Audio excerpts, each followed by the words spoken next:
Hey guys, it's Jess and I'm super excited to share a new video with you today.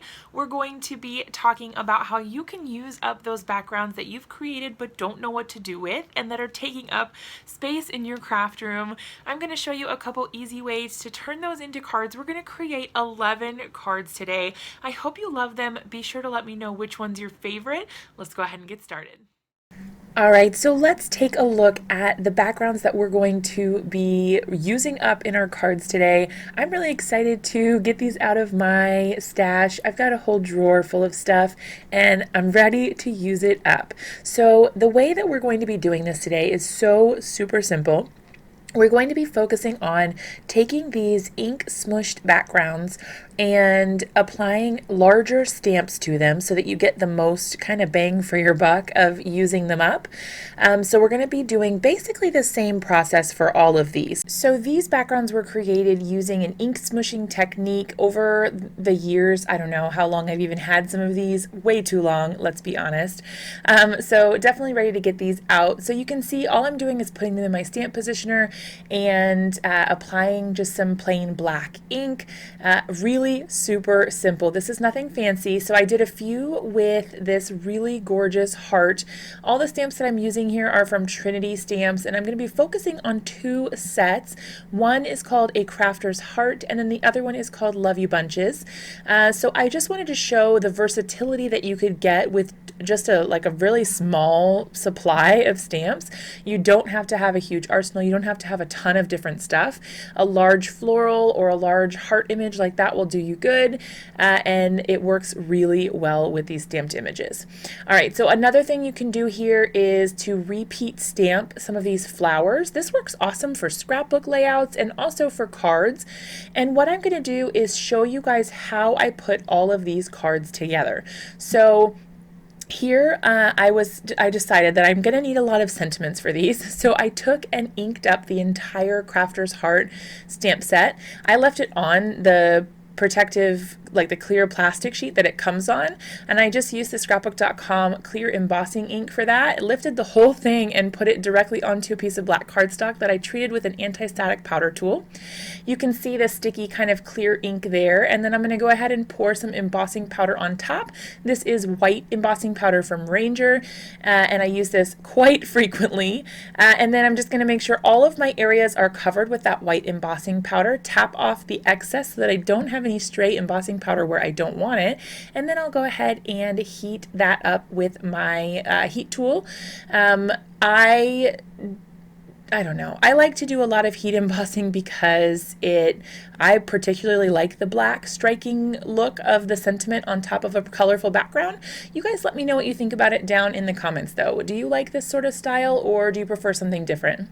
All right, so I figured I would stamp out that whole thing so that I would get all of it, right? I get to use the background there, the heart, and then I also get to use all of the sentiments. So that worked out really well for me, and I like that I was able to mix and match those and pair them up. Now I did go ahead and cut out all of the sentiments, but I figured you didn't need to watch me do that. And I did go ahead and use the coordinating die from Love You Bunches to cut out all of my floral bits. Again, you didn't need to see me die cut it a billion times, but here we go. We're going to start assembling the cards. So the actual using up of your backgrounds part is so simple. Literally, you just stamp over top of it and then you cut out whatever it is using a die or fussy cutting it, and you're good to go. I'm going to use a royal boatload of foam tape in this video. I edited out most of it if I could, because you don't need to see me put foam on the back of flowers or sentiments 8,000 times, which is what I did in this video. So I tried to cut down on that a little bit, but you're going to see here I'm just going to be putting these cards together, and all of them I sort of just took one step at a time. I said, okay, I'm going to use this background. Let me figure out what kind of card I can make with it that will work. I really love the way that this turned out. I love the green against the white. It's so pretty, and if you follow my channel or you watch me on a somewhat regular basis, you'll hear me say pretty much every time that I do a clean and simple card that it is not my thing. I'm not super comfortable doing clean and simple, but look how easy that was even for me. It came together so quickly, and I absolutely love the final product. All right, moving on to the next card, I've got this sort of not necessarily rainbow heart, but it's kind of got like the I'm going to call it starburst colors because it's like orange and pink and yellow. So again, it's just the ink smushing technique. I stamped my background right on. Now I've got this crafty friend sentiment from that set that I heat embossed, and I decided to fussy cut around it so that it wasn't so bulky and it didn't distract from the really cool stamp there. And then, of course, I put on my foam tape as per usual. So I popped the heart up just to give it a little bit of dimension. I find that adding a little bit of dimension on a clean and simple card really does make a big difference. And then I went ahead and added my Crafty Friend sentiment to the bottom right. I did go ahead and cut a little extra piece of foam tape for the bit that was hanging off the edge there, just to make sure that it didn't get saggy or, I don't know, smushed looking. Just adding that little bit of foam tape there helps keep it nice and popped up, and even with the rest of the heart that's there. All right, so then I did go ahead and add the "For My" at the top. So now I can send this to one of my cool and awesome crafty friends. Be on the lookout. I don't know who I'm going to send it to yet, but somebody. All right, so then for this next one, I'm going to go ahead and do a similar sort of concept here. I did go ahead and pop up the heart on some foam tape, and then again, you can see I added that little bit of foam tape on the edge so that it made it even. The glue that I'm using here is Gina K Connect glue, and I really, really like it. I usually add some clear sequins to my clean and simple cards, but I decided to use the cute little gem stamps that came with this one since I had already heat embossed them, and I really love the way that that turned out. For the next card, I'm going to be going ahead and using half of one of the hearts. I thought this would be fun to try. So I took one of my ink smushed and then stamped on backgrounds that we created today. I cut it directly down the center. So now I get 2 for 1. I can use half the heart on one card and half the heart on the other card. And I thought this was the appropriate "you've got heart" sentiment for this. And then I decided to bust out a couple of Nuvo drops. I used orange on this one and then black on another card coming up. And I just popped a couple little drops on there to add a little bit of coordinated detail. You can see me kind of flicking or tapping the bottom of the card there. That just helps the Nuvo drops settle out so you don't have that sort of chocolate chip sort of look to your Nuvo drops. It helps them settle into a flat pattern.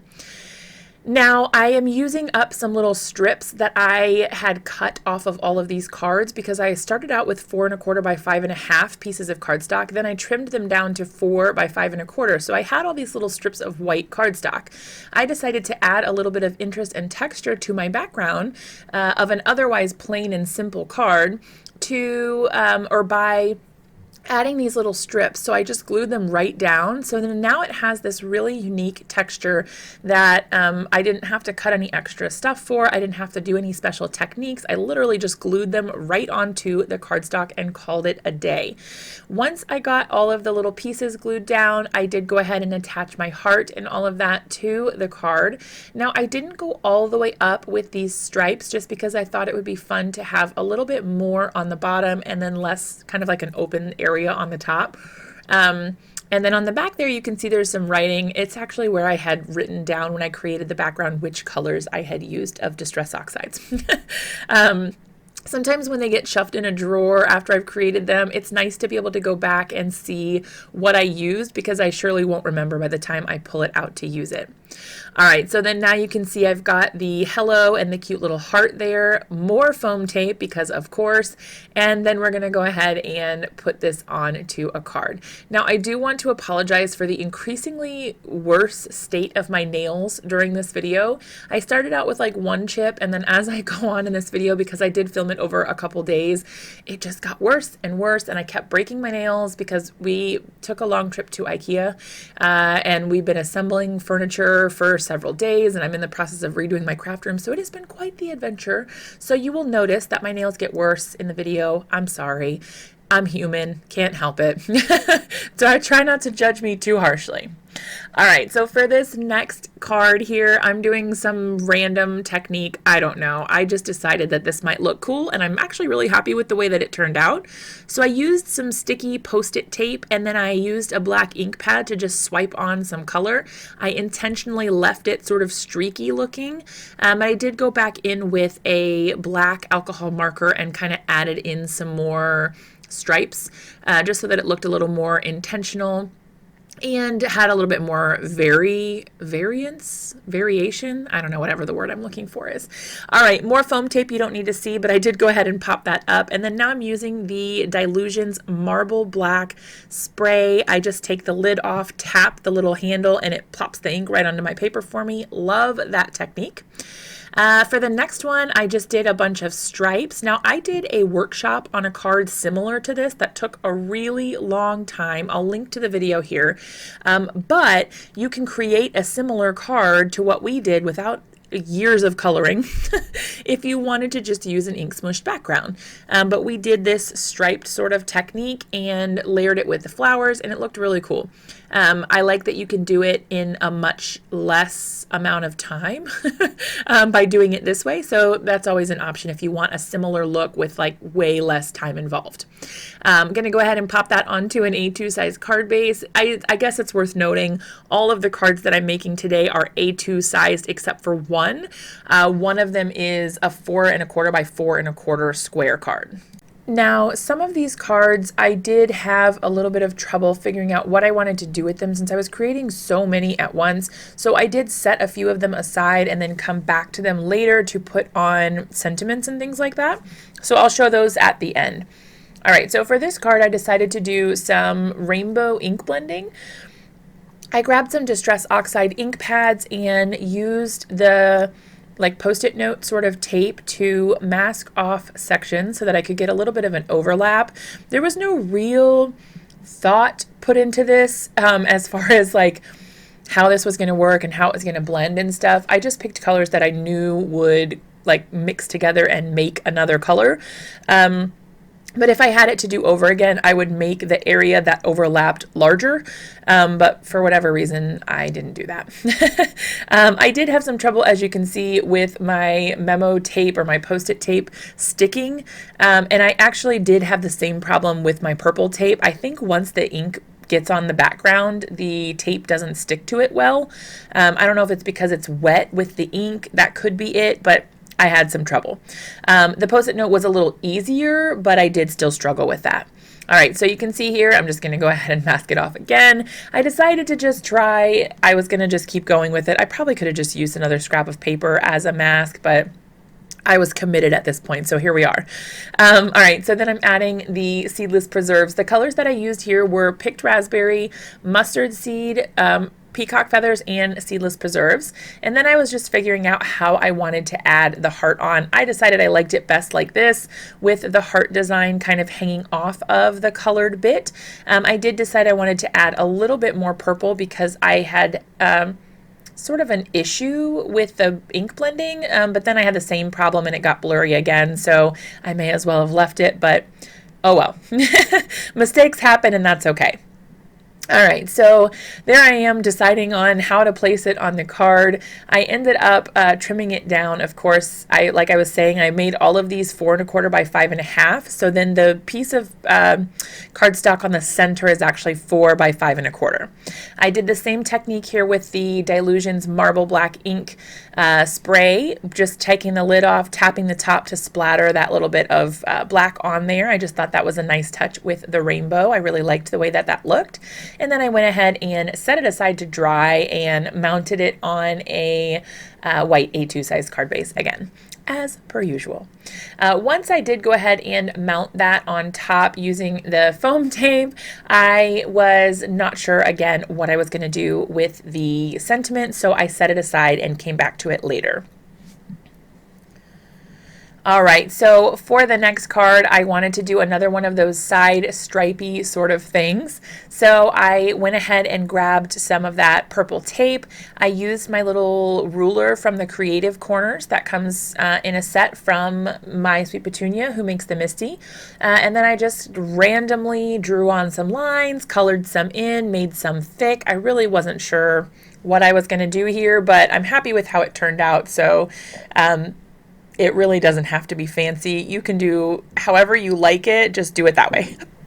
Once I finished up the lines, I decided to go ahead and use those flowers that I had cut out previously from that blue background. There was a bunch of smaller flowers from the Love You Bunches set. So I took some time and laid them out on the line where this little edge ended, kind of like where the stripes came to an end. I laid them on top like that and finally got a position that I was happy with. It took me an embarrassingly long amount of time to get it how I liked it. Once I did that, I grabbed some press and seal and I put that right on top so that I could do this. What is this exactly? I used the press and seal to hold them in the exact place I wanted them so that I could put glue on the bottom ones and adhere those first and then pop the top ones up on foam and that I wouldn't lose their positioning. So you can see here what I'm doing. I'm putting the bottom ones down first and then it was a little bit difficult to get them off, to be honest, because the glue wasn't dried, and I should have probably just let it dry a little longer. The glue wasn't quite dry, so they wanted to peel off with the press and seal. But there you can see I fixed it. They were all there. And then because I wanted to pop those other ones up on foam, I decided to do my stamping first. So for this one, all I did was pull out the Crafty Friend and I think the You Inspire Me. Yes, You Inspire Me and Crafty Friend sentiments from that A Crafter's Heart set. And I stamped those in black ink down on the bottom right. Love, love, love using a stamp positioner for this. The one that I'm using here is called the Mini Misty, if you're not familiar with it. This just allows you to repeat stamp the same thing over and over again in the same exact place without getting any like ghosted images or double stamping on accident. That way, if you don't get a perfect stamp the first time, you can just restamp it again. It's a lifesaver for me, probably my most used tool in the craft room. All right, so I'm using some of these scrapbook.com foam circles here to pop up my other flowers. I liked that I could just do this all in a line. I did decide to go ahead and pull off all of the little backers here at the same time and then pop them all down at once. I'm really loving this glad press and seal, you guys. I learned this trick from Jennifer McGuire and it's amazing. If you ever need to line a bunch of stuff up, totally do it. I keep a whole roll in my craft room just in case, because you never know. All right, so I did go ahead and use my Gina K dot runner. It's like a ThermoWeb partnership between her and between Gina K and ThermoWeb, and it's a really good little runner. It has great adhesive qualities. All right, so for the next card, I decided to get a little crazy and just use some washi tape, because why not? And look, you can see the nail issues that I've been mentioning. They're getting worse. So I went ahead and pulled some different washi tapes out. I decided to use some kind of turquoise teal sort of colors in some black and white stripes. I just thought that these looked nice together, though I did realize that they didn't 100% match the blue stuff that I had left, but I made it work. I was pretty happy with how it turned out. But you guys let me know down in the comments what you think about all of these color combinations and the things that I decided. Would you have done anything differently, or are you happy with the way that these turned out? I decided it needed a little bit more black. It only had the one black and white little bit there, and I felt like it just needed a little bit more of that. So I added another little strip right on top of one of the other bits. Now here's a trick that you can do. You can use the edge of a gift card or something like that to pull off the edges of your washi tape, and it will rip it right on the edge where you need it. Then I did go ahead and trim this down again to 4 by 5 1/4. Once I did that, I was able to go ahead and, you guessed it, use some more foam tape to mount my image directly on there, and I really like how that turned out. I had a hard time deciding which direction I wanted to go with the floral. I don't know, I wasn't sure. I wanted to do something different, so I decided to do a top folding landscape card instead, and then I went ahead and, I said earlier that I put the foam tape on. I put the foam tape on the back of the card panel, not on the back of the flower. You can see there on the flower, I went ahead and used the Gina K Connect glue to adhere that. So I like to add some sort of dimension to all of them. Some of them were one layer, but most of them have some sort of dimension. All right, so now I'm using the same washi tape, but all of the same kind. I'm just leaving a little white stripe in between since the edges of both sides are black. And then I'm going to go ahead and rip off the edges there and mount that to my card panel. So this is the 4¼ by 4¼ card that I mentioned before, and I did pop that heart up on some foam tape. Now it's time to go back and add all of my sentiments in. I decided to stamp most of them in just plain white because I did so much of the black with the white heat embossing earlier. So I stamped all of these out using that same stamp set, a crafter's heart, and I just put them directly onto that white cardstock, cut them out using my trimmer or a pair of scissors, and popped them right onto my cards that still needed sentiments. And that is it, you guys. We finished 11 cards using backgrounds we already had in our stash, and I couldn't be happier to have gotten them out.